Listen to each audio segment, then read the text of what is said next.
สบายดีหมู่เพื่อนทุกคนและอาจารย์ข้อยชื่อท้าวสอนวิไลมื้อนี้สิมาเขียนโปรแกรมเดือน5ซึ่งมีวันที่และก็วันซึ่งใช้ภาษา C ในการเขียนซึ่งโปรแกรมที่ใช้เขียนก็คือโปรแกรม Turbo C++ เข้าไปในโปรแกรมกันเลยเนาะ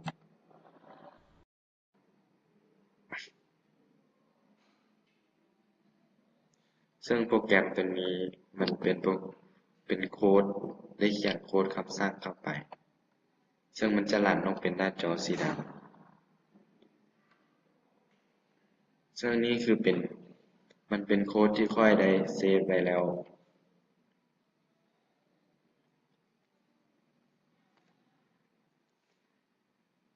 ซึ่ง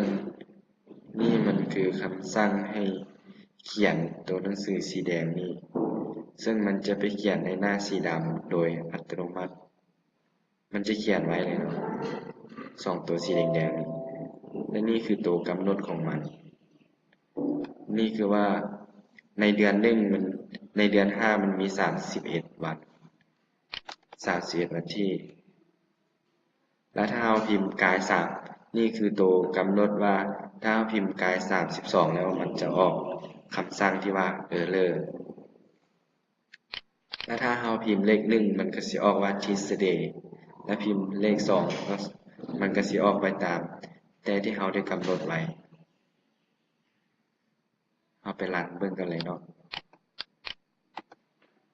หลังจากที่เรารันหน้าตามันก็สิเป็นหน้าจอดำสิบแบบนี้แล้วเราก็ลองพิมพ์วันที่1ใส่ซึ่งวันที่1ของเดือน5มันออกถึงวันอังคารซึ่งภาษาอังกฤษว่า Tuesday